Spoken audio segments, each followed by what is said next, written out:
Salamu aleykum hormatly vatandaşlar. Şu gün 11 iyun hepdenin ýeşilme güni. Ine biz şu gün Muhammed Döýüji bilen siýasatçy, koordinatsiýa centrynyň ýolbaşçysy gipleşik geçirýär ýürüýte türkmen halkymyza, biziň halkymyza şol opozisiýanyň içinde näil siýasat uğurlary bar, näil siýasat aýratynlyklary bar, näil siýasat maksatları bar. Ine şu arada biz şu gurun etjek ya köp sorul gelýär şu arada aktivistler ýöne türkmen halkynyň wekilleri sorýar. Mana da näme birleşip bilen zok, näme aýratynlygyňyz bar diýip sorul gelýär. Ine şol soruly biz tertip geçer. Muhammed ağa salamu aleykum. Salamu aleykum we aleykümselam. Salam vatandaşlar.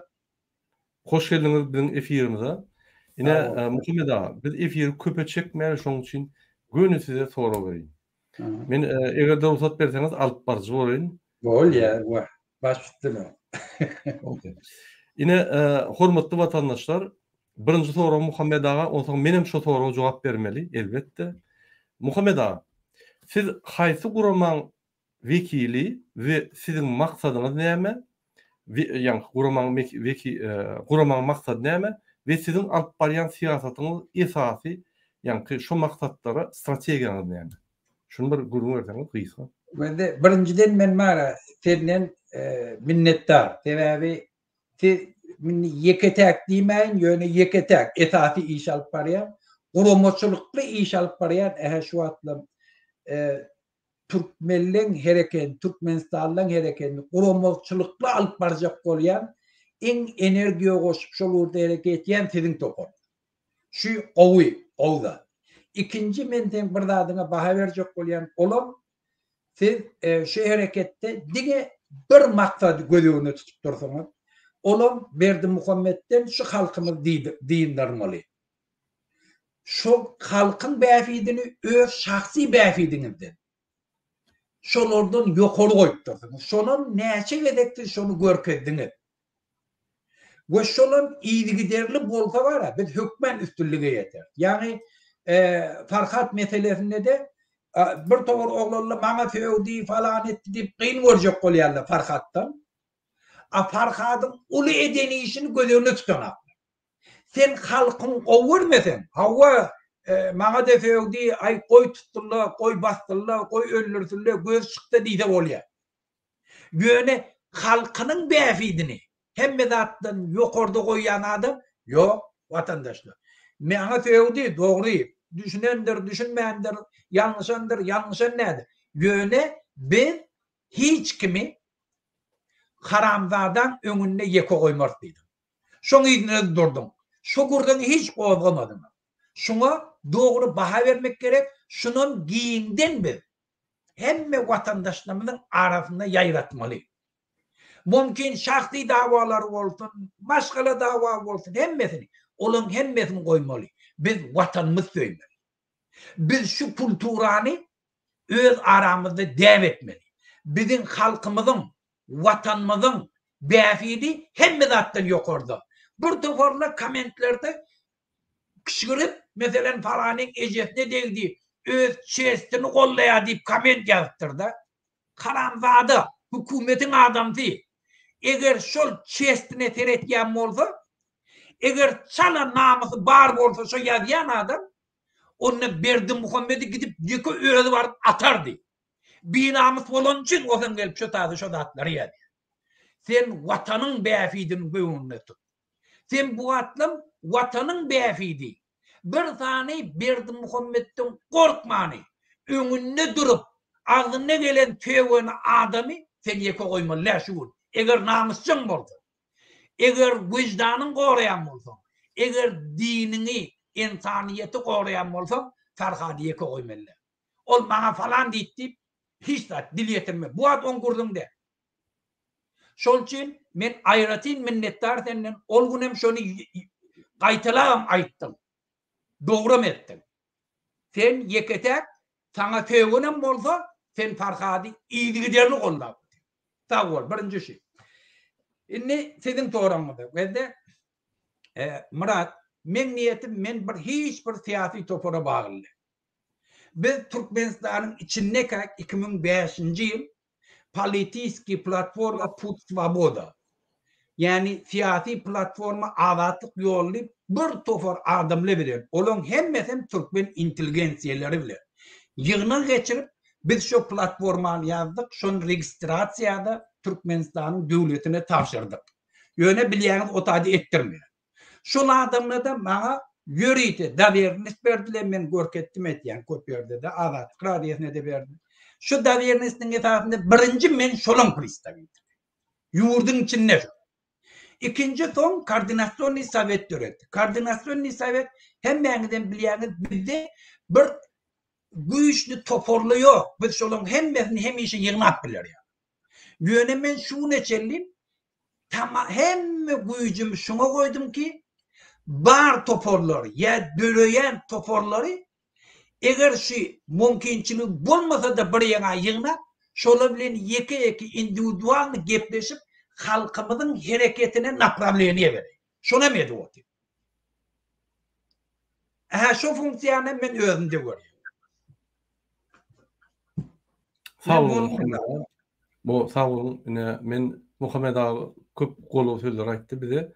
Muhammed Ağa men ýeki özümden meň arkamda bir topar. Awa men ýeki özümi işaret etmeýän şoluň ykhtiyarlyklary bilen hereket edýär. Ine watandaşa men bir zat bildirjek bolýan Muhammed Ağa köp ýyllardan bäri DWT döremäke köp ýyllardan bäri görüşüp gelýär. Şun edýän işini, şurýal görüşýän bizde siyasatçılar barmak basıp sanaýmaly. Şoň üçin Muhammed Ağa Türkmen halkyna eden işlerini ine men size elim galdyrbaý diýen. DWT topary intek etdilen ogly. Yıllap görüşýän adam. Biz uğruna barýas, ýöne bizim orýaly ýa-ni tejribemiz hem ýok. Orýaly 2,5 ýylda mümkinçiligimiz bolmady. Ýöne biz gije ony görüşüp gelýär.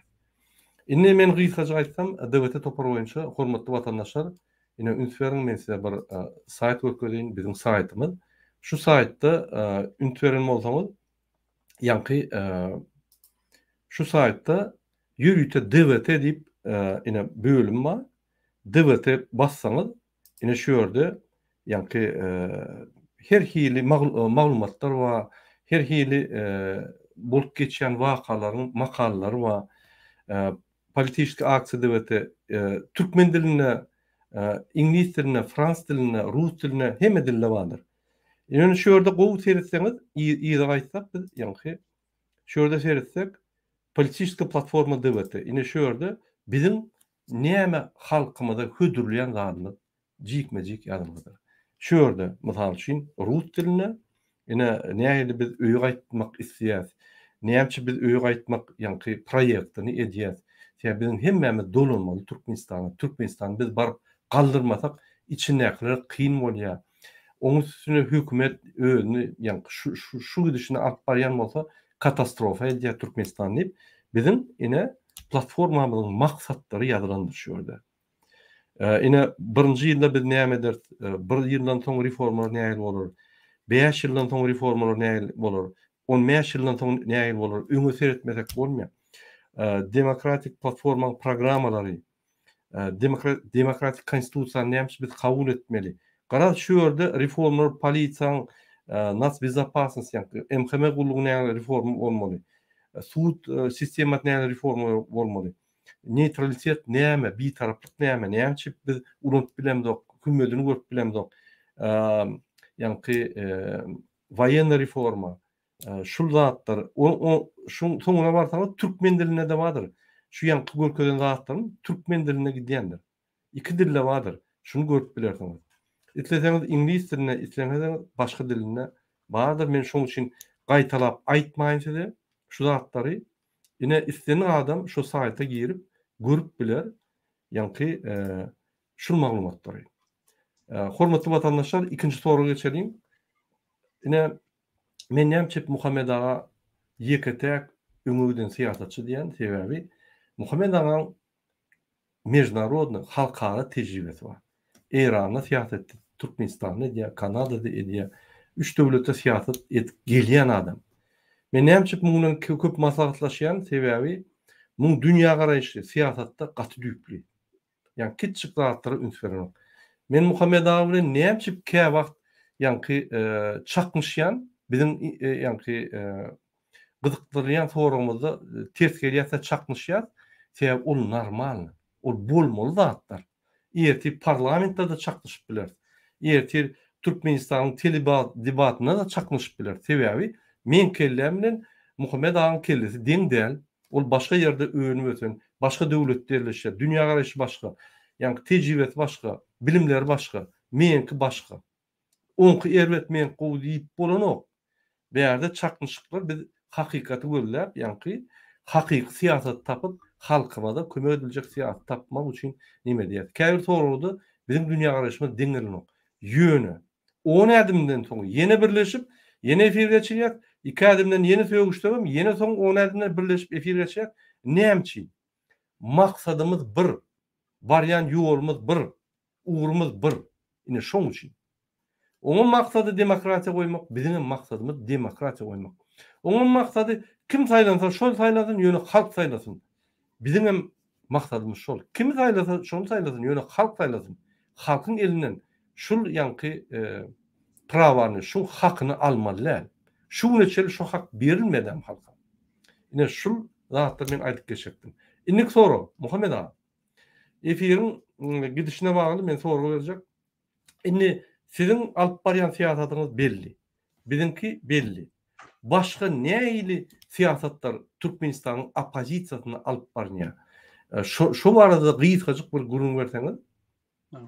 Adamlar täze düşünen ok. Olar pikirde siýasat bolsa hemmesi ýanky pionierler ýa bir hatarda durup gujoklaşyp el tutuşup görüşmeli. Näçip käbir gurumalar, käbir ýagny üçmeklikler, käbir adamlar dürlü siýasat alyp barýar. Birine garşy bolýar käbir ýanky agzybir bolup bilemdik. Ine şoň üçin dürlü siýasatlar bar. Ine şo barada bir gysgaçyk gurun berseňiz. Kynmanman. Wende neme Murat näçe tandat ba şu atlym biz bir toforda düşünşüp bilemdik.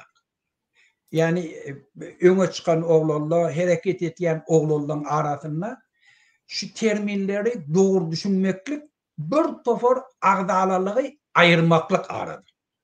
Ve halkymyza da eýýän bir toforda aýtýar. Onu da kimin näme niyet bilen çykyş etýäni filjerip bilýär. Şunun biri ahlaka pravazashitlik näme? Yani bir mesele.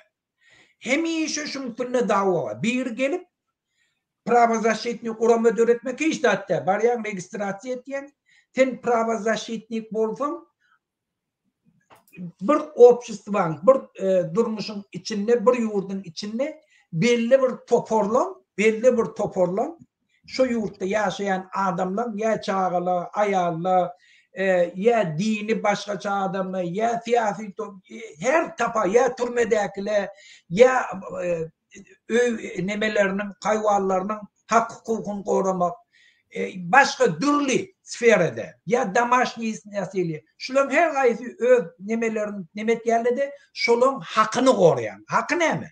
Şunu hem dünya meçberini hem de devletle kabul edilen hak hukuku var. Hemen bir yurdun meçberine verilen hak hukuku var. Hükümetle şunu mecbur yerine getirmeli. Tabi şu kanun kabul ediptir. Hükümeti mecbur etmeli. Öz veren borcunu yerine getirir. Bu da adam sayılmak gerek ki bu hayvan ayıp ervedirek yarıya adam şol kim bunu kollacak ki bu kovrak bunu kollacak dedim ol eyyem hak hukuku koruyan adam değil. O adam sayılır. Bizimkiler şunu düşünen haklı. Mesela biri öne çıkıyor, köçe çıkıyor, hareket ediyor. O zaman şu hükümetin zor bilen şunu buraya yence diktatörlerin hafiyet düşüyor. Şunu kurup beylekileri nemetçek oluyor. Şu adam neyemeden olsa şöyle edem. Şunun hakkı var köçe çıkıp aytman. Şunun hakkı var öz hak hukukunu korumağı. Şu hak hukuku korumaklık adam hukukları koruyan korumalar borcu. Sen şu cinayet eden olsa sen sud prosesine teretken şunu biderek bir cigunem köp yıl vermediler. Şu vermelisinler. Sen işin şu. türmedäki ýatyrlar. Awa ola türmäde düşüpdir, oğurluk edipdir. Şol için men onu gollajakke. Yok, o de. Doğru oğurluk edipdir. Ýöne şu oğurlugy näme oğurlapdy? Şu oğurlançynmy? Nähilli ýagdaýda oğurlapdy? Şol hemme sud prosesini şoň hakynda, şol öz hakyny gorap biler ýana, hakykaty aýdar ýana mümkinçilik döredilipdirmi? Döredilmändirmi? Maşgala ýagdaýy nähilli? Nähilli ýagdaýda oğurluga baş goşupdyr. Şularyň hemmesini sud reşeniýe çykaranda gözeginde tutular ýana şoň hakyny goramaly. O oğur tipde onu gorajak diýsem ol pravozащитник bolmaýar. Birinkile şu atlam şonu ýanap. Adam saýlaýar, ne tolka adam saýlaýar. Gaýtam sen näme biz bilen işleş diýmen seni gollaýyn. Ýoksa gollajak diýdi. Şu näme dogry? Şunu birinkile düşünmeli, pravozащитникle de düşünmeli. Hemme şu urda işleýärdi. Sen men onu gollajak, bunu gollajak gaňyz bolana. Siz hökmen gollama. Şol için biz şu zady diskussiýany efirlerde köp etmeli. Koy bir topar adam ki hala dürli sebäpler bilen. Biri bankdan prograpdyr diýerler, dogrymy näme dogry biz bilemdik, ona wagtymyzdan ýok. Ýöne şu habar baş edipdirler, Interpol we diýär tutupdyrlar, zapatny döwlet bermendir, onu sud edip oğurlapdyrmy, oğurlamandyrlarmy diýip sud edilen zat ýok. Ýöne Türkmenistanyň adalet sud ýok bolan üçin bula diye sizde adaletli sud bar diýip on her ýyl açýordur ne berdin bizden bereýin diýe. Ýoksa berjekkä diýe. Indi şulada özlerini goramak üçin pravozащитник guramalar döredipdirler. Dogry bolýa beter gowy. Indi gelip bula ertekün birden Türkmenistanyň içinde adaletli sud bolsa, olada birden şu edeni iş dogry bolsa, oğurluk eden bolsa, onda bula da isleýän Türkmenistan adaletli suddan bolmaz. Şol üçin hem päsgirçilikler etmegi mümkin. Biz şunun hemmesini bölüğüne tutmalı. Şol üçin hem bir tane, iki tane pravozащитник guramy bolmaly. Bizim aktivistlerimiz täze pravozащитник, başga adamlar hakykatdan öňe çykan, ýaşaglarly öz hak hukukyny, maşgalasyny öz ýurduna gitmek, Türkiýede gol bolup berilen hak hukukyny gorayan guramalar döretmeli. Ta ola birlikde olarym mecbur etdi näme? Dogry işler ýa. Ýoksa bir topar alypdyr, ol niyeti döredenne başga da atmışdyk. Böyle özüni goramak üçin edipdir. Innem şo nemedi bot. Odan bir topar oğlanlar şolardan narda, gep gurrun töreýe falan. Şu gep gurrunda bolmar ýana. Ben täzeden bir topar goramalar döretmeli. Wende 30 ýylla Murat, indi sen özüň gowul ýa. 30 ýylla pravozащитник goramalar şuly işläp, 30 ýylla budjet amalýar. Her ýylda 100.000, 200.000 dollar pul alýar. Bir adamam ABS-ň ýygnağına ya onun ýygnaklarına Türkmenistan'dan ya başka hak hukukyny gorayan adamlar şu tak getirmedi. Näme üçin? O bir mana näme üçin getirmedi? Ýokdymy? Yalan sözleýär. Onda işlemendir. Onda diňe pul alyp ýatypdyr. Hereket etmendir. Indi hereket edenlerine yine de hiçim getiren atma. Näme üçin? Onda bir zatlar bar. Şol üçin biz şu zatlary hoşýar. Men pravozащитникleň etýän hereketine kim baha vermeklikde ýöne şu zatly bolmagy mümkin. Rihanna şoňa sebäpli de bar. Şol üçin biderek gep gurrun etmäli. Hiç gaýdynyň gurruna da goşulmaly. Gelin şular döretjek bolaly. Men şol üçin hemme aktivistler, bütün halky ýüzlenýär. Oňorsaňyz döredin. Dürli toporlar. Hiç kim ananma. Şu demokratiyanın esası. Bir burada.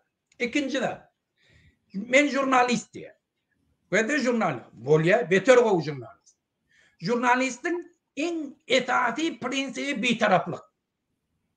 Ve de en esası prinsibi bir taraflık. On halka informasiya berýär, halky oýlanşdyrýar. Halky oýlanar ýa-da.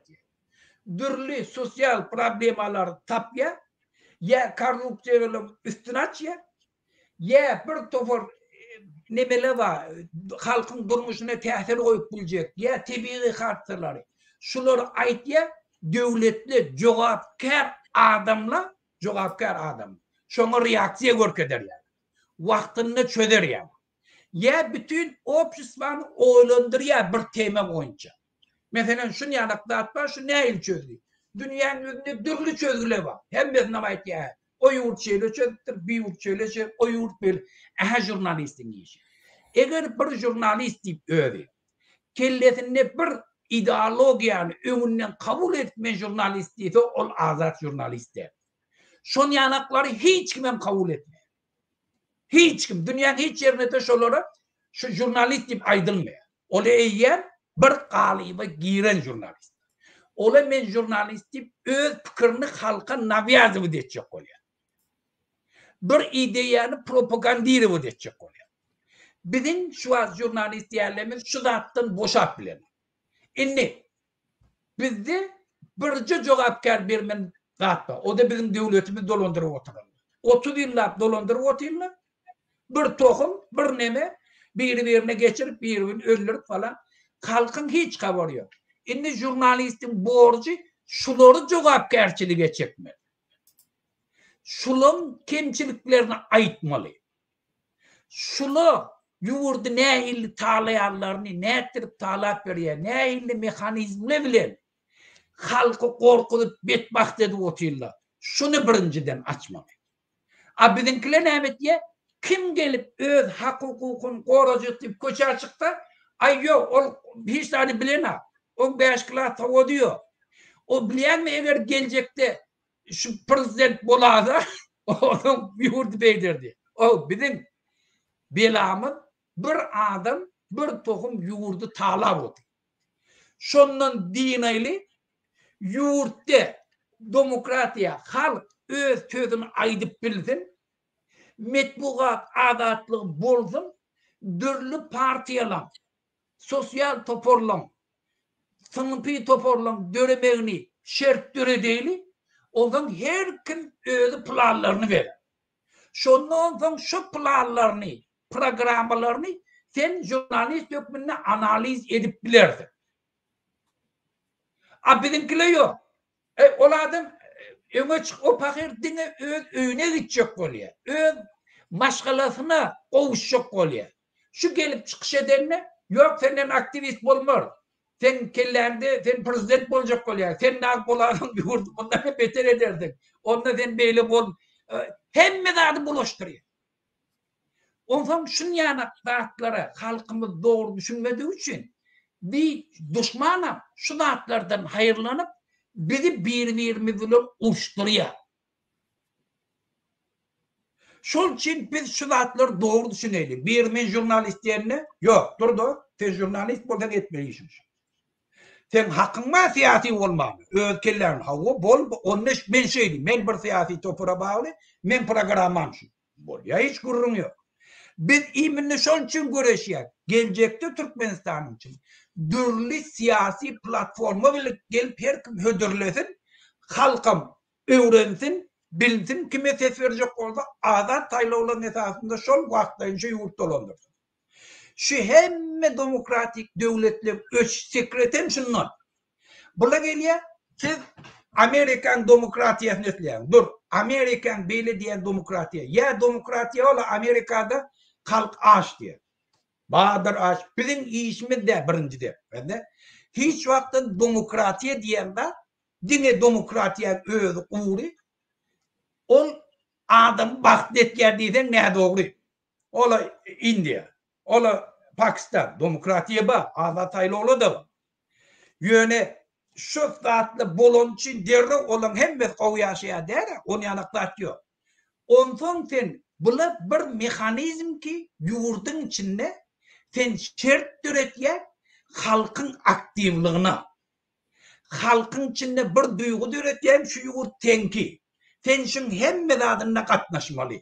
Sen döwlet ýolbaşçylaryny jogapkärçilige çekmäge şertin bar. Bar öz partiýany döret, bar sınpy guramaň döret, pravozashytny guramalaň döret. Sen öz sözüň köçä çykyp aýdy bilýän. Sen ähli özüň gora bilýän. Bar, sen şun kun sana çörek gerekmi ya iqtisadiýet kaldırmak gerekmi? Haýsyn halk taýlasy goýşan etdi. Şuundan bir yurt bilen uruş bolmaya uruş bilen koy halk çözdü. Eğer uruşak deyse o yitirinme ona çıdamalı olur. Eğer yok bir de şuun kuun hemme zattan vajni iktisadi mukallar deyse onu şol uğurda programı bilen partiyle gelir öne çıkar. Ondan şonna talantlı yüze çıkıyor. Yurtta gelen girdiciğini hayfı ulgamlara uğratmalığını halk belli ediyor.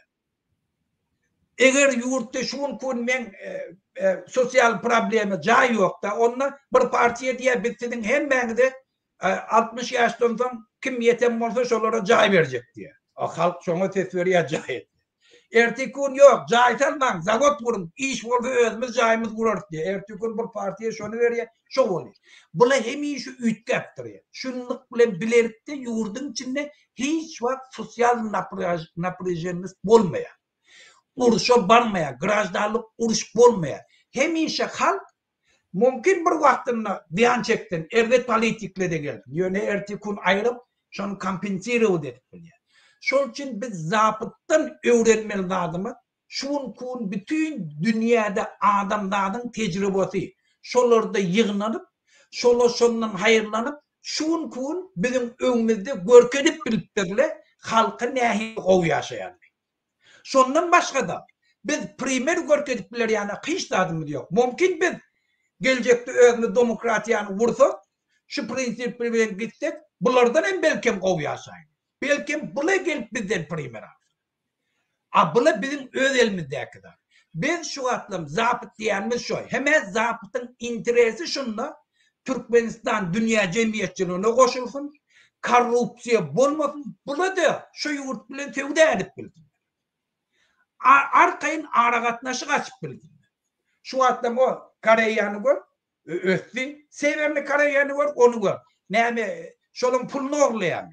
Neftini alayım. Ne emetini? Hiç de. Kaytım olu öz iktisadiyetini şunun rinegine girecek olup, şunun bağdarına girecek olup, günne östürüyen. Ne için östürüyen? Tebe berdi halkın tavar almağa spasobnusu köp. Kımmet bahalarım alyalı. Şol için kaç sivenli tavarlar alyalı. Kaç sivenli tavarlar sen çıkaracak olsan, sana visoko kımmet bahalı en yukarı teknolojiyle bilen işlep çıkarılayan, kaçsıvat kavudip çıkarılayan teknolojiye göre. Sen eğer yurdun içinde en çıkan, tane çıkan teknolojiyanı getirip ornaştırsan, sen şunun rinegini üpçün edip biliyor. Eğer sen yok, başka rineklere sen gözüne tutsan, o ansar yana falan, onunla sen iktisadi itimden ötmeye, sana tane teknolojiye gerekke, ılım gerekke. Sen köyne atları satın al etmiyor. Yok. Sen eğer bilebilirsen, standartın kavat getirsen, dine bir kutuya. Biz şunun institutlarını okuya, şunun en kovi, yeten derecesindeki ılımlarını alya, o teknolojilerini alya, şunla bilen hem işleşecek, şunun rinegine hem üpçün edecek, biz hemişe onun önde. Taze teknoloji almak bilen, biz hemişe ötüş bilen. O iyide kalan ne? Dine pul kazanmak da ötüş bilen oluyor. Şol için hem alınmı desiye, hem yurdumu desiye, hem mekşi bilen işleşip başlıyor. Şol için gelip, ay biz burada dedik, demokratiya dedik, derro Amerika'da ola karipla var, ola leke biz de oldu. Birinciden Amerika'da karip, o görünüşündeki ol aytiya yok. O tadı da karip diyen dat, olgun Nurcan aytiya, şu tadı yaşı, hakikatten şeyle, men şu tadı işlep yer, şöyle bilen işleşiyor. Ben de hiç kayıtıç olan, pula muhtaç bolup şoguna düşenine. Hemmesini hükümet iş bilen öpçün etiyor. Eğer işlemese, eğer işlep yörenden çıkaran olsalar, hükmen biz rabıtnıysa töleyen. Eğer cahil yok olsa sosyalını cahile var. Şunu immigrant da geliyor da ola yaşatıyor. O Allah'ım rahatını öyle müştahide yaşat. Allah'ım rahatını hem gelenini cüfsünün puluyla gelmişler. Şutanın puluyla. Ne açıyla yaşadı hükümet verdi. Eğer şu hükümet şunun yana kanun olmadık olsa ne mi öz grajlarını vermeyeni Allah'ım rahatı verdi. Yalan sözle yavrum. O zaman şu vaatla var ya halkı biraz hareketimizin önüne pehtkil veriyor. Ben şu da aytacak olaydım değil mi? Allah'ım rahatım akıllı ol. Bilmeye de. Bilye. Şu da yaşam. Yöne her bir diktatör halkı köşetçek bolsa näme etýär? Ola deşeýler. Ola Amerika'da garipli baten, İran'ın televizyoniyetine var, doluş Allah muradın berýän habarlarynyň hemme İran'ın televizyoniyetine, Ortaýadyň televizyoniyetine, Severni Koreýanyň televizyoniyetine. Bar gör doluşlar, şulaň aýtýan zadyň hemmesi şotan. Allah murad täzadaýdylar. Biz görüp otýok. Ola näme diýär? Ola deşeýler. Ola şeýle bolsa sen ýaşap, onda gaýyl bolsun. Şol üçin biz Allah murada eger orsun agenti falan diýjek bolsak, şu zatlyň üstünden niýe? Öňe çykan aktivisti terrorist ýana gurup otýar. O sen git berdi Muhammedden halky dindar. Ondan bu ýurdyň içinde realny hökümete pretendiwat edip biljek. Gelecekte realny hökümete gelip biljek adamlaryň programmalaryny sen bütün tecrübany, alymyny, haýyrlarynda şonu analiz etdi halka görke. Erti saýlawdyr alınmaň. Bugün biz şundan diýmesek näme edip biljek? Biz şundan diýinjek bolup hereket etýän adamlary terroriziýe etýär. Yani şu berdi Muhammed'in edip bilmedik zatlaryny Allah murad etýär. Berdi Muhammed bizim oğullarymyz gurdy, gelişdi, başlarda näme etýärdiler? Kim öňe çykdy? Hökümetin etati propagandasy nämedi? Onu pul oğurladı, ol banka oğurladı, ol at oğurladı, bu falan et, bu falan et. Fakirleri ekrana çıkmaryana etýär. Aybi falan boldy, aybi marally boldy, o falan şeytir para terör etýär. Indi şunu hükümet biz bu prosesten geçtik. Indi bir towar täze oğullar çıkıp, indi Allah murad gelýär terör etýär. Allah murad berdi Muhammed'in funksiýasyny ýerine ýetirýär. Şol üçin Allah muradjan özüňe dönen eger sen niýetin halka bir zat etmek bolsa 1 milyon sen öz gandaşlaryň sen watandaşlaryň Türkiýede entep ýörenini görüp otýar. Şoň sebäbini bilýän bir haramzada ýurdy talap oturan üçin. Sen şondan aýyrtçyny ondan bilelikde gel hemmemiz bilelikde maslahatlaşaýlyň ýurdy näil etmeli. Biz şu zatdan düşünelim. Üçüncü zat bizim şu wagt halkymyzyň arasynda problem. Her kim eline mikrofon alan eýem özüni geljekde prezident dip. O mümtan tapawut we häzir oňa şelin näme zat boljak Hudaý bilýär. Bizim halkymyz akmak däwre. Näýli alymlar bar. Näýli biznesmenler bar. Tecrübeli adamlar bar. Häzir öňe çykan. Ozan ekrana çıkan adam ağzından gelerini söýýär.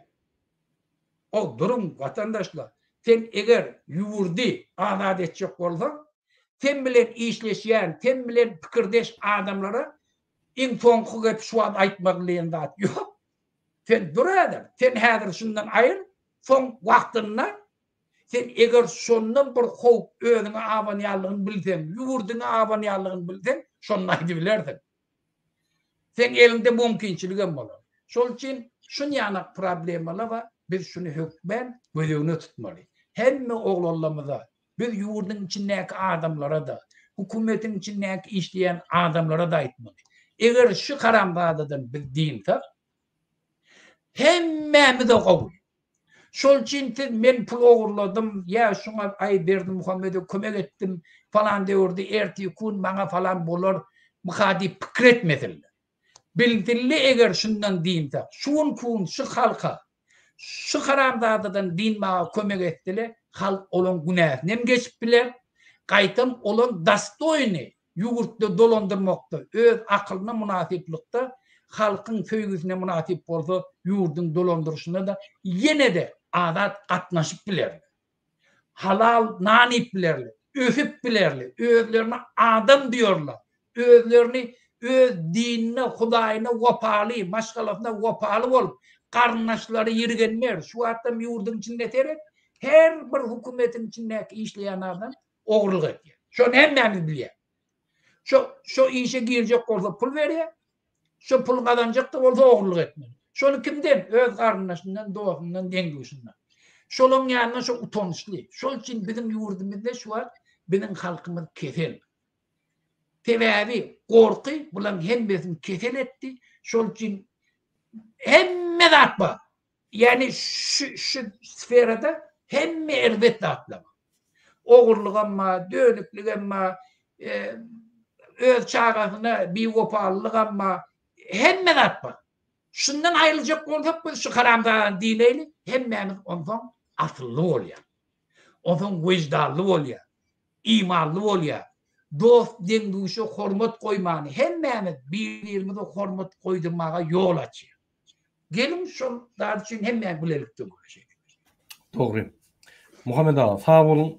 Aytmana söz koymadınız. Men näme aýtjam bilmem o. Ine men bir anons edeýin, efir gidip durkap. Hormatly vatandaşlar. Men size bir anons görkezýän, bizim bir vatandaşymyz Türkmen Voice diýen oglun. Şu ýaly anons etdi, şu Türkmenistanyň Demokratik Vatan Türkmenistan diýen çatyny. Ine DVT çat aktivist çatyny. Şu ýaly anons goýdy, şuňa basanmazda. Ine pardon. Şuňa basanmazda şuraya ссылка çerge basanmazda şuraya anons çykýar. Bu näme? Bu petisiýa. Biz Farhat Meymankuliýewiň niýdedigini biljek bolýar we şuraya petisiýa edýär-de şol hökümete iýerliýär. Men ýalňyşmasam, men tek özüm okamok. Türk hökümetinden talap edýär. Farhat Meymankuliýewiň ýagdaýy boýunça maglumatlar bize beriň diýip. Näçe köp adam şuňa gol çekse, şuň 24 adam beýem şunu doldurupdyr da, gol çekmäni.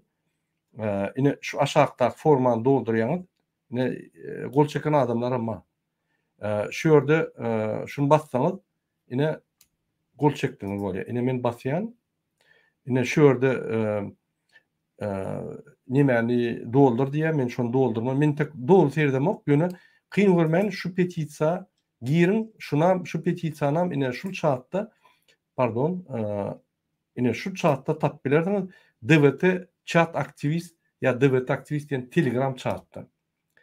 DVT chat aktivist ya DVT aktivist diýip ýazsaňyz, siz şunu ýaly bizim ýanky chatymyzda barýaňyz we şu ýerde şu ссылка bardyr, şuna bassaňyz, ine şu ýaly petisiýa mele gelýär. Petisiýany öwrüniň egerde diline düşünmeseňiz, ýöne kopya diýäňiz şeýle tak, bunu kopya diýip Google переводчик açýaňyz da şunu goýýaňyz. Mesela üçin islendik diline geçirip bolýar da. Mesela üçin ine Rusdan Rusa geçirdim, ine Türkmene geçireyim mesela üçin Türkmen diline. Tak, ine Türkmen diline terjime etip okap, şonu düşünüp bilersiňiz. Sizden ul haýyş, hormatly vatandaşlar, şul petisiýa gol çekin we Farhadyň niýdedigini biz keskitler ýaly kömek edin. Sebäbi üstünne adwokatlarym işleýär, üstünne ýanky mass mediada işlenýär şu Farhadyň ýagdaýy boýunça bizim kömegimiz bol. Ine men näme bilýän ýerine şu petisiýa siz nimedin. Ine şol anonsy men etdim, ol anonsy biz ýanky ýöne anons edip berýär, biz onu gurnamyk. Ine bir tane aktivist şonu gurnýar, Türkmen Voice, Gatowy inisiatiwa bir şonu gurnýar. Her wagt bir adam görüş üçin ya halkymyň bilimi üçin bir zat inisiatiwa berse biz her wagt bolýar. Sebäp bizim ugrumyzda ýanky adatlyk ugruna barýan ýok. Biz ýokmal bolmaly. Muhammed Düýeci bolsun, o bolsun, bu bolsun, onu hiç iltipaty ýok. Bize karşıdaş bolsun, hiç iltipaty ýok. Sebäp biz şu karşıdaş ertir biz ýaraşyp şu bir urda barýan bolsak ýene çaknyşýar, ýene de ýanky az birleşýär, ýene çaknyşýar, az birleşýär. Ine şeýdip hakykat tapylyp gidýär. Şu ýerde Muhammed ağa bir soru berildi. Bir näçe ýerlik ýaldy. Siz bu laptop kaňyz, men şonu size soru bermedim. Ine şuraya bir soru var.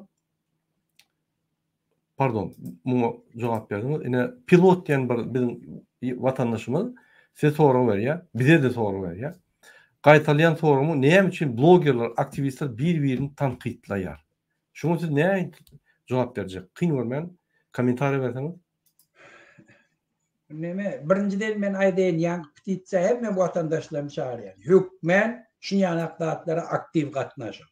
Gönde bizim bir togur hereketlerimiz var da. Biz hiç wagt utduramda. Biz halkyň aktivligini gazanýar. Halk töweregine geçýände bir tapawut bolmaz. Hukumetleri tapawut ýok. Türkiýe döwleti şol, Türkmenistanyň döwleti amy jogapkärçiligi çağırýar. Jogapkär etjek bolýar. Şu wagt biz şunu yana kata näçe köp adam gol çekti. Türkiye devleti beter borçlu bolýar şoňa jogap bermek. Şol üçin hem köp şuratlara gatnaşyp. Biz Türkiye devletinden talep etýär. Toğrya hani Farhat, nirede Farhat? Tuttuğu hava, nirede şu? Şu näçe köp adam gol çekti, şonça ola beter özlerini jogap ber diye şoňa jogap berdi. Indi näme üçin nemeli aktivistler bir-birine nemet ýa da dopulya bir-birine. Bende bir towerda normal, bu bolmaly. Ve hiç wagt hiç yerde hemme kişi agdy bir, hemme kişi diňe arkada hemme falanny on ýanakda ol iskus. Biz şondan diňjek bolýar. Olat bize gereği yok. Biz şonu atlan hemme kletkelerimiň içinden çykarjak bolýar. Şol üçin bidat normal. Göne bir towerda düşman döretýär. Düşman hem otilla. Näçe indi soňky döwrün köpelli. Sebäbi indi ola guru bilen ak, gorkudy bilen akla, türmeye basyp bilen akla, etjek işlerini etdirem da näme galla? İnternetin üstünden hücum etip başlar. Onu bir-birine uruşturmaga. Şu wagtda men birine bir zat diýdimmi? Müň zan dokument uratýarlar. Şu şonu ýana adamdyr, şu şonu ýana adamdyr diýip. Şuňa derre, şuňa öjeşdirjek bolýar. Biz şoňa boyun bolmaly. Şol üçin ikinji sebäbi şu. Düşman ýörüýte milyardlarça puly var, adamlary var, ýörüýte bölümleri var, professional şoň üstünde işleýär. Bizi düşmandan üntümiz aýryp bir-birimiz bilen uruşturjak bolýar. Bir-birimiz bilen güýbejek bolýar. Şol üçin men hemme aktivistler aýtýar. Araňyzda tapawut bolup biler. Häzir şundan diňin soň gaýtmalygyňda wagt bar. Bir-birinize jogap bermäge de wagt bar. Eger şun kun, şol aýtýan zady, goýan temasy biziň halkymyza göni şun kun päsgel bermeýän bolsa, ona jogap berjek bolup oturma.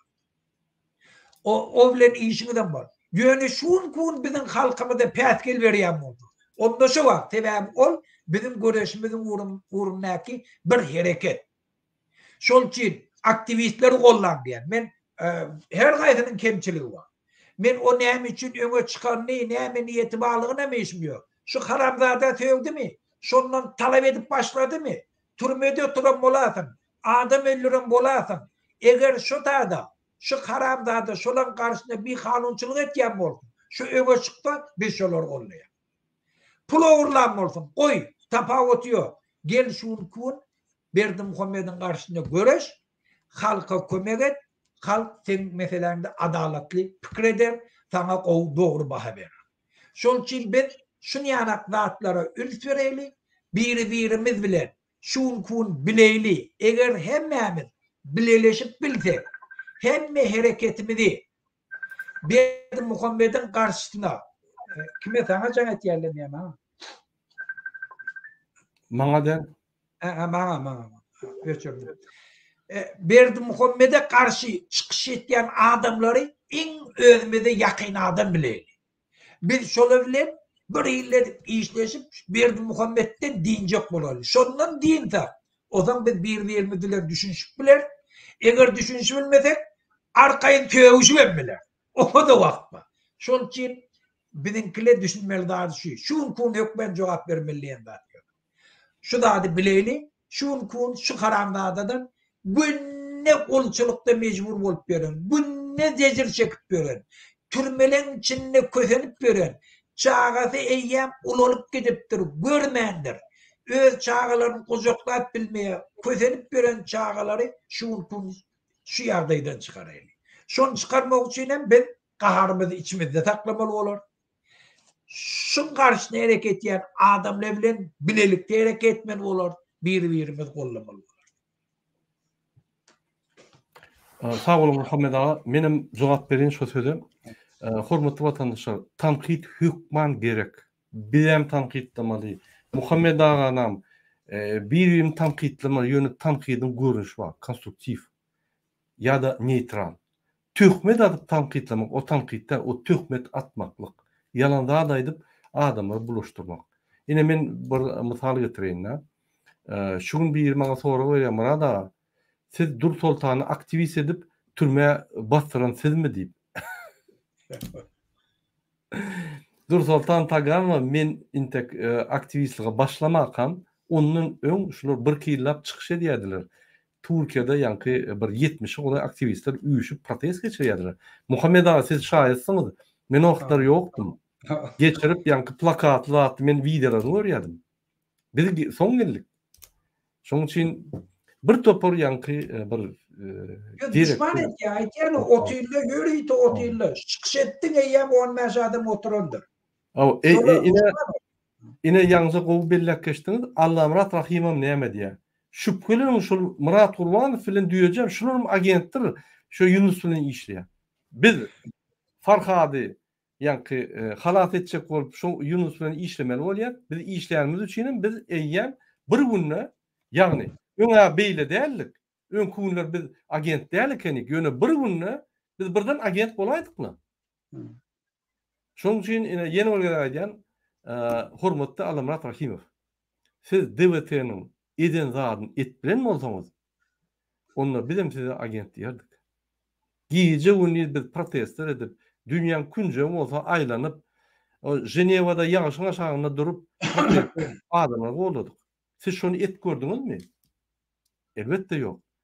Näme şertin esasyna siz bize agent diýip bilýäňiz? Sizin moral taýdan hakmyňam ýok şonu diýmän.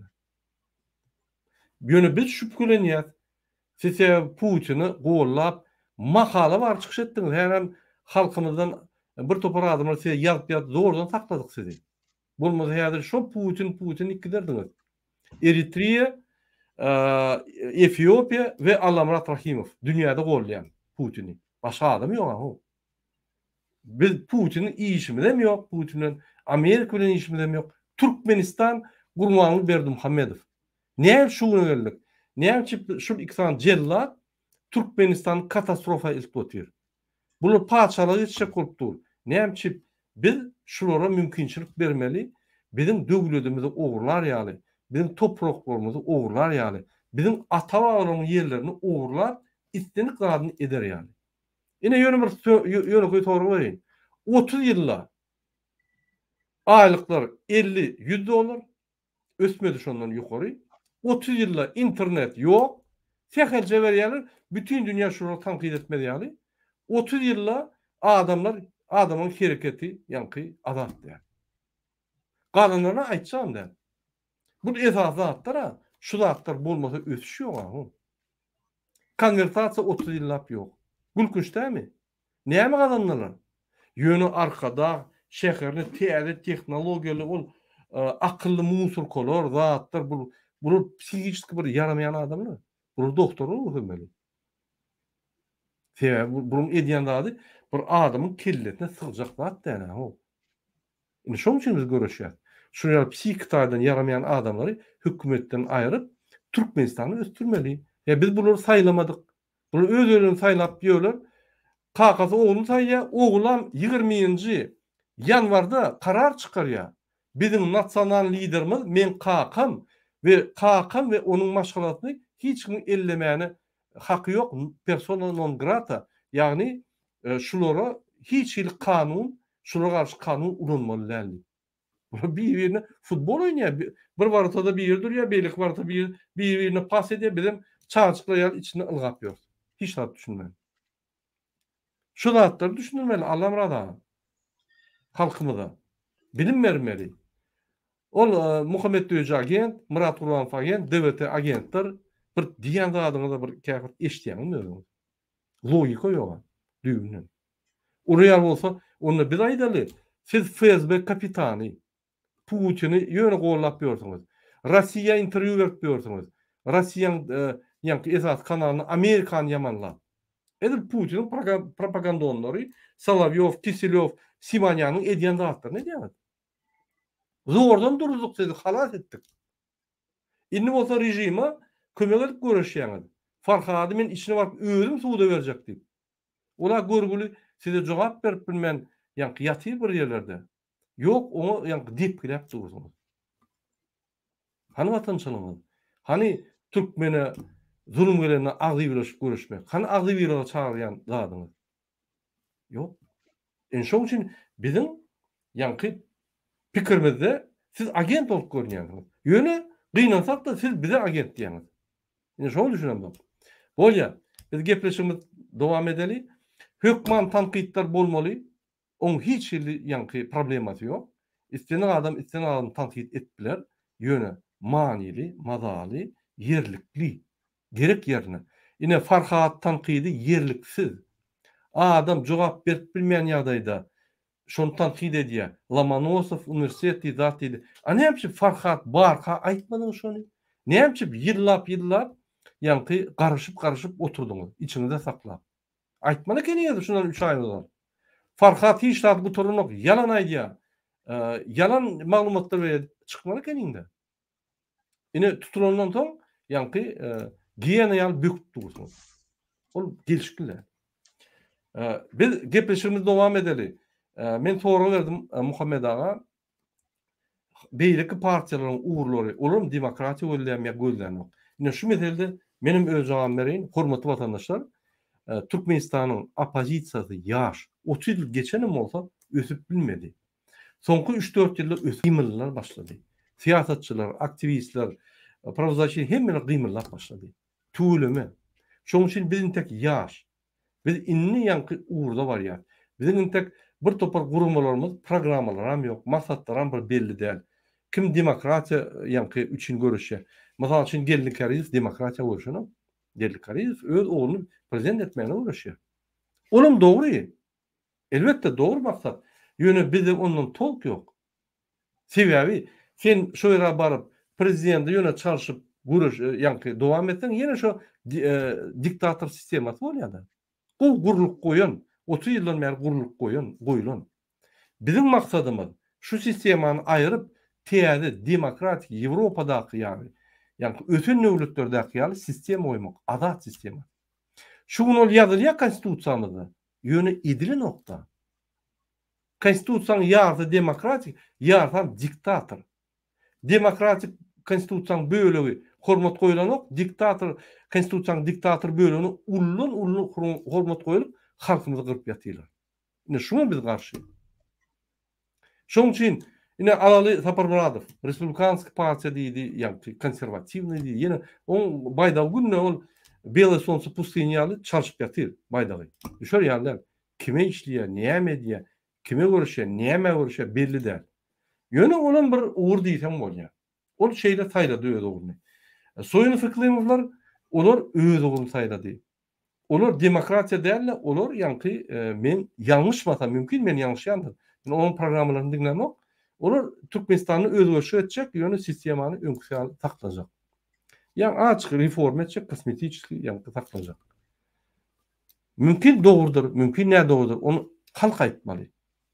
Mysal üçin Hanamov Respublikansk partiýa on öz programmasy bar. Ol bolmaly zatlar, dürlü uğurlar, dürlü partiýalar, dürlü maksatlar. Şunu agdy birleşdirmek ve bir hatarda stroýal ýörep Türkmenistany giýip düzeltmek o mümkin näl. Men bir soru bereyim. Türkmen halky siz näçip agdy ýürüp bolanyňyz? Näçip Türkiýadakylar agdy ýürüp bilen? Sebäbi dünýä garaşyňyz dürlü, maksatlaryňyz dürlü. Eti normal. Ýöne bir kiçik etapda, ýagny şu diktator aýrma etapda biz birleşip bilýäs. Şonu biz birleşmenin ýoluny ýüremeli. Birleşmenin iň birinji esasy gady adam öz identifikasiýasyny bermeli. Ine men haçanla gurlap özümiň kimdigini aýtmasam, size anam döremýär. Ýöne men haçanla men Murat Gurbanow, ine şu ýer guramaň ýol bolşdy, ine bizim programmalarymyz, ine bizim edýän zatlarymyz diýip men ýasda, ýagny anyk size görkezsem, size anam dörep başlaýar. Şoň üçin bir türkmen beýlek türkmen giýrenine ýa TikTok giýrenine öz identifikasiýasyny görkezmeýär, beýlekiň anamy bolmaýar.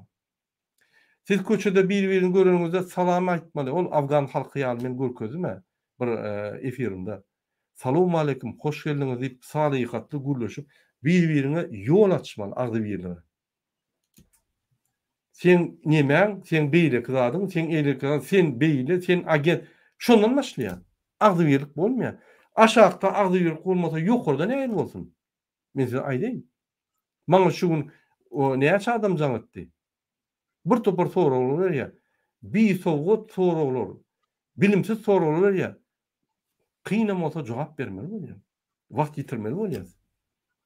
Bizim edýän işimiz bir ýöne analiz edip dinamikasy seýretsen, biz diňe bir urda bar ýandyk. Çepede tagada sowlamda yok. Gurmanyň bu kurdawydan alyp saklak berýändir, şonu ýykjak bolup. Başga da nimeden yok. Din Allah'ına da jogap berdik. Şunun ýanky töhmetlerinden bizar bolup ahir jogap berdik. Indi ýöne jogap bermez. Indi bara türkmeniň diýişýäli bir ýer başyndan aşaýdy. Jogabym ýok şoňa. Biz diňe gurbanla ýapyşyp şonu ýykmaly. Ýykmaly ýanym şonu kanun esatyna tutsak edip jinayda çekmeli. Hemme ülküden şu siýasatyň esatyna ülküden dogan anlaşmada şu jogap bermeli. Näçe bizim türkmenlerimiz kösentmiyor. Bütün dünyada kommersant bolup gitdiler gurgul watandaşlarymyz. Näçe çağlaryň 6, 7, 10, 15 ýyl gören oklar. Eşek ýaly işläp bank ýaly pul geçirip ýatylar Türkmenistanda. Näme bollar? Olar bul bolup gallar, ofitsialny. Näme şu zatlar bolýar? Näme bizim baý döwletimizde şu zatlar? Näme Özbekistanda ýok şu zatlar? Näme Gazakstanda ýok? Näme Gazakstanda valyuta ber, dur. Hawa üýtgüýe ýöne itlenip gün kandidasiýet bolýar Özbekistanda, Kyrgyzstanda, ýa-ni Täjikistanda, ýa-ni Azerbaýjanda, Afganistanda, Iranda, näme Türkmenistanda bolanok. Näme bolýar? Edil şo ýere näme ýagdy? Ýokurdan ýa bir zat ýagdymy şo bolmalydy? Ýok. Bizden biz şoňa pazbarýat edýär, biz şoňa ruhsat berýär, biz şoňa gözümüz bilýär. Häzir tendensiýa gidip başlady. Muhammed Aýnetede bir soru. Täze tendensiýa. O hökümet sizin üçin hemme zat edýär. Bütün dünýäde krizis bar diýip aýdýarlar. Men şo soruga jogap bermäni ýadadym. Hemme ýerde korrupsiýa bar. Siz näme Türkmenistana göwnüňiz etýän? Siz näme Türkmenistany her köçede ýanky söwüp ýatyrsyňyz? Şular Türkmenistanyň näme diýýär? Türkmenistan döwleti açyk Wikipediýany. Döwlet näme? Territoriýa. Ikinji, oň üstüne ýaşaýan halk. Üçüncü hem şoň konstitusiýasy. Şo konstitusiýanyň bir kiçik bölegi prezidentdir. Ve onu guran wagtlaryň hökümeti. Türkmenistan bolan hökümet halkam ýok diýdigi däl, ho. Biz hökümete günle tanqid etmeni doğal hakkımız var ve borçlu. Şola işler yani. Senin öz hükümetini tanqid etsen, yerlik tanqid etsen, hükümet ösüye, iş, yanlışlarını düzüye, ösüp gidiye, reagirvi ediye. Ol ervetlikte, ol gaytip, yankı biz cemiyetimiz aktifliğini orkadiye. Hani biz Türkmenler ervet o, şular bilen iş çalışman, Türkmen ýaly bir maskara ýok diýip aýdýar. Ýok. Türkmeniň yeri erwet, Türkmeniň yerine ine hiç tat çykanok diýip gurýar. Ýok. Konstitusiýa ýanky dil ýetirýärmi? Ýok. Gaýtyp gorumaly. Onu biz Türkmenistany ýa maskara edemok. Onu biz Türkmenistan golýar. Muhammed ağa, mümkin men ýalňyşýan. Sen ne Türkiye'de biz bir zat diýsek, diýmek biz Türkmenistana garşymy? Wende yani gördüm bir topar ýa var da, yalandan sorak berýärler, ola güýmemek üçin, olara jogap berjek bolmak gerek.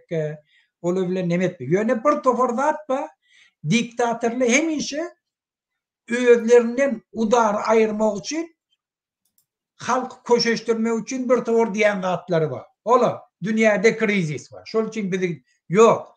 On forması boyunca, düp manası boyunca onun kıyınçılıkları seninki bilen tapawutu var. Sen yurdu tanıyan, sen kanunu boyun ne? Kanun sende bir triyapka. Hiç sade gereği yok. Kanun neyen vaat yok. Sen yurt talawutu. O düp götür tapawutu. Şol için sen ayraylı, o zaman dünyanın yüzündeki krizisle birbirine tesir et ya o düşünüp. O zaman şolan propagandistleri şolara hizmet etken zat şeyler. Hava dünyanın hemme yerine oğurluk var, dünyanın hemme yerine ola Amerika'da biz öysüzle var. Oları video düşüp görke diye. Kim şonu şuun kuun. Öňe çykyp gelip aýtdy var, bilgin şu diktatora hizmet etdi. Bir Amerikan sistemini gol getirip Türkmenistan'a etjek diýemler. Biz şuun kuun etjek bolýan adamı 30 ýyllar bir maşgala ýurdumyz talap öti. 2 milyon Türkmenistanlyň közäp daşar ýurtda gulçylyga mejbur edýärdi. Öz çağatyny taşlap daşar ýurtda çağatyny eklemek üçin giden adamlar öz çağatyny görüp biler. Türkmenistanyň türmesine öz maşgalatyny eklemek üçin dürli kiçi naruşeniýeler bilen türmeye basylyp olary hemme zatlardan mahrum edýärdi. Türkmenistanyň türmesindekiler eger adalatly suut bolsa 70% şolar günäkär däl. Günäkär de. Günä etmendirle ýöne şonuň üstüne ýükläpdir. Adalatly suutla ýok. Biz ondan şun ýanaklatlar görüp otyka, şunam näýli oňarypdyr bir maşgala. Halkyň ýüregine gorky salyp. Halka hiç zat diýdirmäni gorkulypdyr. Halkym şu gorkyň derejesine, derdine näme etjegini bilmäni, günäni, onun üstüne näme etmäni özleri öz gününü görjek bolup, öz meselelerini çözjek bolup, yanlışdan yanlış edipdirler. Dürli ýollar bilen bir oğurlajak bolupdyrlar, fewda etjek bolupdyrlar, Türkiýe edip gulçylyga baş goşupdyrlar, kündüçilige baş goşupdyrlar, hem aňyrdan gaýryp otyrlar, türkmenler aly kündüdi. O şu zat, şu düýbi, şu hükümet halky bir keselçilige tebaret. Olar näme? İmansyzlyk, watansyzlyk, binamysçylyk. Şu bizim halkymyzda bar.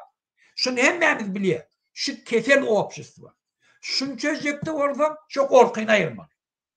Şu gorkyny aýyryp, şu ýurt menki, hakyky men şuň eýeti, sen hakyň ýok şunu ogurlamaga. Sen konstitusiýa boýunça konstitusiýa eliň goýup gasam içdiň. Şunu ýerine ýetirjek diýip, şonu ýerine ýetir diýip talap edip başladygy şu hökümet ýok. Odan mesele çözülýär. Bizim şunu etjek bolup algadyk, hemme zat etdik. Indi biri gelýär, öňe çykýar diýe, bula geljekde özleri ýurt alajak bolýar.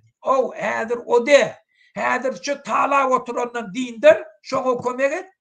Öňe çykan adamlary terörist ýanak şolary vurup otýar. Yaragal. Binokul bilen vurup otýar, öňe çykanlar. Sen şonu etme, gel gaýta berekelli oglanlar. Hakyňyzy talap et. Men sen bilen işim ýok. Sen ýalňyşyň näme bolsa da şu haramdadylar şoňa sebäp bolupdyr. Seni ermede adama bolsam şu haramdadylar edipdir.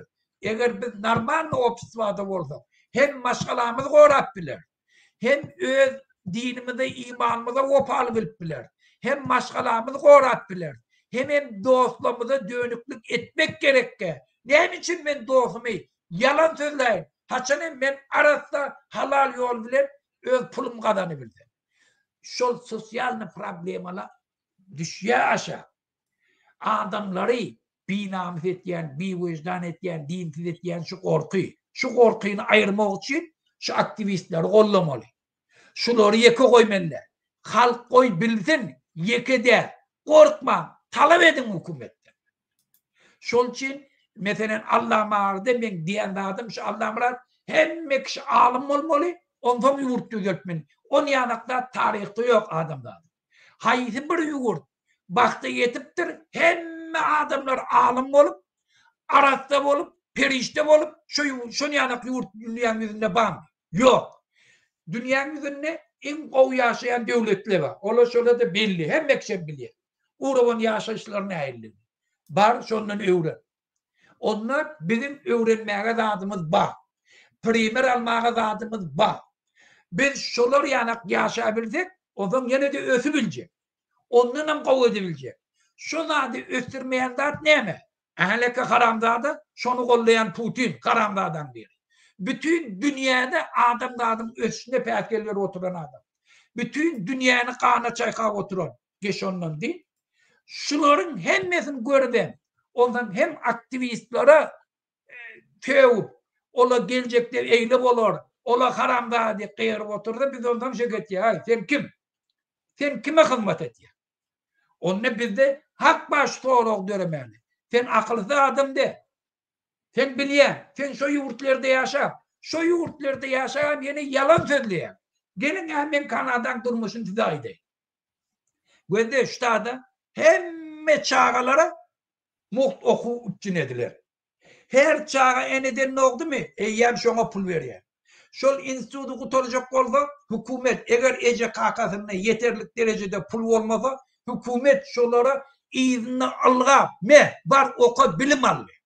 İş taf veriyor. Şolara iş veren adam kampanyalara kömek veriyor. Var işleri. İş bilen hemmet üçün etiyor. Eğer de şunun yardayı bulmadı iş tapmanı. Hükümet materyalini kömek veriyor. Şöyle gidip köçede yatma gereği yok. Sosyal cahile var. Sen alyan aylığın hükümet veriyen olsun tapavut. Bir yerden işte şun 30% tüleye. Kalandan sen öz gerekli adına hayırlanıyor. Bar istenlik yerde işte puluna da neyse pul kazansan şun yanakta köpeliyor. Ayçak olyanım sosyal apspeçinim. Kefelçilik burada. Hem bir adam işte da medisine muht. Dermanı muht. Köp kazansan onu tölemeli oluyor. Koyuyorsun. Hükümet hem medatları yol açık koyuptur. Sen karrasan onu öyle var. Bar görüşülen yaşayan yerler. Dünyanın en dinçalık gidilen yerlerini gör. Şulan karılardır. Şu yurttan karılardır. Eğer fiil gelse, yer titrese, eyyem olacağın, sen dine dokümentin alıp git, ıstıraka kampanya töle. Avari ettim, o maşinin yati, sen maşini şeyle koydu kaydı ver. Sana getirip maşin meriyerle eline, kesel boldan hem de leçid ettir yerle, teyadece maşini getirip koyarlar. Neymiş, şu zatları Allah murat görmedin. Ünlü, sen imitin yetene, dolu, şu mağazille var yani, kuşlarda mağazille var, muhtuna sen produktu bir taneli. Neymiş, şu zatlı, şunun palajitinde dağıt değil mi? Metbukat azatlığı yok mu? Azat taylovları yok mu? İş ipçüçülüğü yok mu? Partiyeler neymet ya? O zaman her kim şu halka hizmet edecek olup konkurensiyeleri var. Halkı eğer şu opsisvada adamlara neyini kovu hizmet edip bilse köp ses veriyorlar. O zaman hem kişi halka hizmet edecek olup. Halkın sosyal problemasını çözecek olup. Hükümetin içindekilere de jurnalistlik gün merenat. Gün merenat çolara. Oğurluk ettirmeyelim. Biz şunu primer alaylı. Şunu gelip öz yurdumuzda edeyli. O zaman kalanını görüverelim. Şunu görüvem. Şunu görüvem. Şu zatları gözü bilen görüvem gelip ondan halkı şekettiren adam ol düşman. Biz o zaman şeket yak. Sen ya aklın yok. Ya binamız bir vicdan. Ya da pulan hizmet et ya. Şu üstten başka da değil. Eğer şu da ben aytyanım yalan mı oldu? Gel ekrana, gel kurdun edelim. Gel Kanada'dan, Finlandiya, Amerika hem kanunlarını görelim, yaşayışlarını görelim. Neresinde nemeler var? Hava Amerikalardan kan karıyor. Hava tarih boyunca adam eliptirli. Kanunizasyon, ay ne mi elbetlik oldu ediptirli. Böyle şun kun göreyen adamı değil. Gel. Biz on edenini hava yağdılar. Neymiş bize diyarını yitirecek oldu. Dur öyle günde. Yani olara şun kuvun gerekler. Tek standartın, olan standartının kavat geldin şöyle bile işleşip. Biz şu yurda gelip tavar uğradık bildik, bizim halkımız var. Biz şu yurt bilen ara katnaşıp koyup, bizim oğullarımız gelip şolun institutlarını okap bildiler arkayı. Gelip şolun yurdunu işlep bildiler. Şu tadan milyonlarca, milyarlarca doları bizim Türkmenistan'da uğradık bilirler. Neftten, gazdan gelen pullun köpçü. Gele değilim şunu. Şuna karşılık görke diyenler. Gel men senden beter şolun düşman. Gel men şondan beter şolun düşman. Gel bizim öz oku sistemimiz hemmemiz şolun kıvılan kavat edelim. Şolardan beter özümüze ağlam yataylı koy Amerikan pullarını Türkmenistan'a çektir. Şol için bir yerde hiç gurrun eder yanıklar yok. O zaman halkta harekete düşürmek için iktidar gerek. Birinciden korkuyla ayırmalı. İkinciden talep etmeyeni. Şu talep etmekte de ne edeceğini bilmeli. Aha bizim gözüne tutyanlar. Aha bara dünyanın 3'ten bir demokratik devlette kovamıyorsa. Geç primer work'da aha şu biz havada da adaydım da. Biz İslam devletini kur, ol yoklardı gelip o dargatıp böyle ya komünizm kur deyip aydımda. Barda. Barda gör şunu yana. O zaman ütkedi ver. Halkı bak öz ihtiyarında olsa, yurdun içinde adat bulsa, erteki gün sosyalist bulsa. Şuna karşılık yok. O yer. Şol için biz häzir hemme partiýalar bolmalyýanmyz şu ortaýetden ara gatnaşyk açjak bolýarlar. Gelin şu ýyl halk eger ort bilen aramyz gowy bolsa, biziň halkymyzy bäfit diýsek goý, ort bilen işleşik bolýan partiýalar, şolara liýarly partiýalar gelip ýurdun içinde hereket etdiler, halk faýlasy goý bolsa. Şol için biz hemmesine deň şert goýýar. Bu kun ona dawa etmek gerekki. Eğer kimde kim yok, siz bolmalı, siz ayırmalıysa, o erteki gün sen bir de yaparsınız. Sen yine diktatör yatacak bunu. Ya da şunu yanaklat yok. Aktivistlere karşı çıkış etti, durdu. Sen bir zadın ne doğru? Bir haramçılığın var. Gel otur, eğer aratta oldun gel o diskusiye de. Şunun için Murat, bizim oğlanların alt barayan hareketi. Hemmesi doğru. Ben halkın aktivliğini kazanacak bolýar. Halk forog etmeli. Halk jogapkarçylygy talep etmeli. Hükümet yol başçılarına talep etmeli. Öwrendi. Utturyan adımız yok. Hi bolman olary kanuny boýun etýär. Berdi Muhammed aýrylan bilmesek, Berdi Muhammed öňküýana naýdymaydy bilme. Indi o gelip televizorda gelip adamlar nemede oturmay. Biz şonu jogapkarçylyga çekdik. Indi gelip kanun esasında cevap verecek bolýar. Indi bizim aktivistlerimiz tutup akitjek bolana şu dağıtlar var ya, biz näçe güýçlekdi? Biz hükümeti jogapkar etýär. Pasportları bermeli boldy. Pasportlaryň içinde bermeli. Studentden pulun töläp başladylar. Bir yerde çöregim ýok diýse ılgap häkimlere çellin barýarly çörek berjek bol. Şu biz şundan näme ýetýär? Demokratik döwlete ýetýär. Şunu ýanak ýetenem Avrupalyň içinde hemme Angliýany gör, o padşahlyk, häzir hem ba padşah. Ýöne döwlet dolandyrýan halkyň pristavitelleri. Şol üçin biz utturyan adamy diýok. Näçe şu aktivistler köp boldy. Näçe biz şolary gollap bildik. Näçe hökümetten talabymyzy güýçlendirbildik. Hökümeti jogapkar edibildik. Şonça biz halkyň adatlygyna ýakyndy. Şuna da näçe adam köp gatnaşdy, erteki gün haramdady özü gitmeli bolýar. Nerede otursun o? Ýa-da başga bir adam bolmaly ki, o suçnasty bilen tapawat. Doğru. Muhammed ağam, efirin wagtam azalyk gelýär. Hormatly watandaşlar, kommentariýa ýazanyňyzda sorag bermäni ýadyňyzy çykarmaň. Men derrew sorag goýmasam, men izarlaýan, soň ýene gaýtyp gelýändir şu soraga gaýtylmak geregi ýok. Muhammed ağam, ene şu ýer sorag geldi.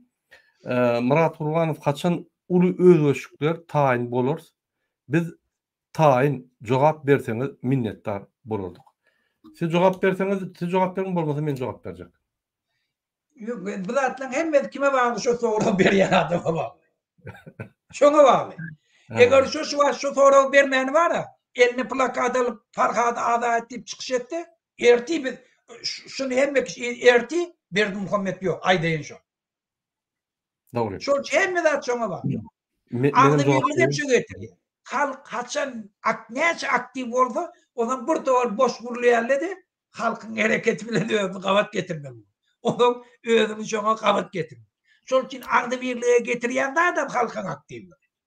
Tamam, doğru diýem. Ine hormatly watandaşlar, men her ýerde gaýdýan, ertir 10:00'da isýan özgeçlikleri. Gelin edelim. Size var.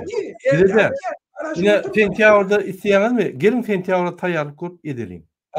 Bizden gurumçylykly iş. Sizden çıkmak bizim bilen. Ine boldy. Dünýä taýin şoňa, dünýä garaşy. Dünýä taýin. Häzir diktator gelmek başlady. Hi aklyňyza gelýärdi şundan 1,5 ýyl mundan odal Putin şeýle ýanky adam hatalyny görmedi. Üstänlik ýanky bloger gülüp ýatyr, bütün dünýä gülüp ýatyr. Oňa ýanky nemedi? Ruski karabil bir ýere git ol memon galdy. Başla Bu Murat. ayyat diyorlar. Putin ayyat Başla Murat. yalançılan memur kaldı dünyada. Üstüne adamlar gülüp Simenian var ya şol in etati propagandisti da düğün bir interview veriyor. Ay menem diye daşar yurdu gidip bir din calatım geliyor diye. Yönü korkyan diye. Gördün ne? O pakir inni var ya ol ikurun içinde Ukrayna'nın alacak ortla eyle beyle diye oturan adam inni ne diye otu? Ne diye otu inni? Ağla otu inni benim din calma gidi bile bak. İkinci de inni diye davay bir time neme şu uruşun neme donduraylı her kim duran yerine dursun ondan davalı yerlerde onun nemesi bilen haylo geçireyli eğer halk istemeyen olsa onu koyuyorlar biz ne mecbur etmeyelim halkı biz bile olsun diye. Böyle akmakla şunu öğretmeliler biz şunu ne aktayamayız. Ukrayna'nın içinde problemi vardır, ortada vardır. Şunun halk kemsedilmeli. Koy öz diline, koy avtonom olsun. Koy özlerini dolandırsın. Demokratiya şol. Sen bar sayılavlarda ne mi deyse şu ne değil. Yöne bu haramzadılık koşulup dünyanın kanı bulağı otil. Şol için anlamradın hareketin men aytyan cinayet eden cinayetin göğüne cevap verer. Ol bilmeyeni kellesi kılıp cinayet eden adamları propagandira o de. O cinayet eden adam, o cinayet etti, onu etmeyeni gurrun eden ne? Onunla başka gurrun. Eden adamı görüp otayım. Bir öz başlık devletin üstüne çözdü. Şunu apravdan etmeklik, şunu giyici unni oturup şolan propagandasını yayratmaklık cinayet. Anlamrat şuna baş koştu. Şunu etmedim dedim, ben hemmesin korkudayım. Doğru. Avrupa'da yine şuraya yöne çıkıp kovalayanlar tutup kovuyorlar. Yok Germanya'da bir yerin suud ettiler. Suud ediyorlar. Şunun için biz cevapkarçılığı öğrenmeli. Yine siz diýäňiz haçan şu özgürlük bolur. Her adam bir küçücük adamny etse özgürlük derler gelýär. Ýöne biz hereket etmesek özgürlük gelmeýär. O bizim saýrap ýörenmiz, bizim protest edýänimiz, bizim Türkmenistanymyzda ýeke özümüz barjagymyz hiç zat çözmeýär. Biz sizi sizin kömegiňiz bolmasa oňurulýanymyz ok şonu. Dogry düşünüň. Biz sizin üçin işleýäris. Biz özümüz üçin işlemde ok. Men ýagdaýym gülýaly. Maňa bundan beter ýagdaý gerekkä. Ýöne şuraya bolup geçýän Türkmenistandaky wakalar meni gaty namazyma degýär. Kim bolar ikisany bir atal ogul, özüni oňurup bilmeýän adamlar. Türkmeniň iň bir öňe giden adamlar däler. Oğlu kakatına karar çıkarıyor nasyonal lider deyip. Hani bizden soradı mı şonu? Bizden referandumda soradı mı? Biz şonu nasyonal lider diýäk mi, diýmýäk mi? Yok. Oğul karar çıkarıyor kakadı oğlunu karar çıkarıyor. Bunun ikisem o idarlatan men ýörüte efirde okudum. İkisem prezident. Oğlun edýän adyny kakadyna da şor bolýar. Biri ýokarak, biri aşagarak. Ýöne ikisem denk prezident. Ne şoň üçin iki kelleli prezident diýär. Bular hatta prezidentden bir düşünüp bilen ok bir adam dolandırmaly. Beýlekse ýanky onuň siýasatyna alyp barýan siýasatyna alyp barmaly. Bular şoňa da düşünen ok. İksan bir akmak Türkmen halkynyň üstüne ýanky tükürip ýöler, konstitusiýanyň üstüne küçtep oýnap ýöler. Hormatly watandaşlar, biz şunuň bilen efirimizi gutarýas. Muhammed ağa şuraya gelip öz pikirinizi aýdanyňyz üçin köp taňýarsyň. Men öňüme ýandyryn. Biz ikimiz köpüntek söýüşür. Entek köp ýaraşar. Ýöne ugrumyzam dogry bir ur, barýan ýolumyzdan bir ur, maksatlarymyzdan bir ur. Şu ýal çekilişip biz hakykat tapýar. Kä wagt men näde dogry hereket edýän, kä wagt siz näde dogry hereket edýäňiz ýöne biz demokratik platformasyň tarapyndandyr. Biz ýanky garşydaş däldir. Şoň üçin aktivistlerim, demokratiýany golýaram bizim tarapymyzda. Şoň üçin biz şol golýar. Hemmetmi? Murat, bende şu seret bir hukumet bir akmaklyk etdi, biz gaýta beter aly berip bol. Fakat var küçük golýar. Biz ýa birleşdik. Şol için mara hemişe akıllı adamlar situasiýany menedж etmeýän olmaly. Bu akmaklyk, ola cinayetkar. Şu näme etdi bizim peýdamyzda? Şol için watandaşlyk. şu haramdadalar näýle haramdadaşylygy çok boldy. Şonu halkyň bäfidine uğrayly. Gahar nemämiz aýraýly, abidamiz aýraýly, biz birleşeýli.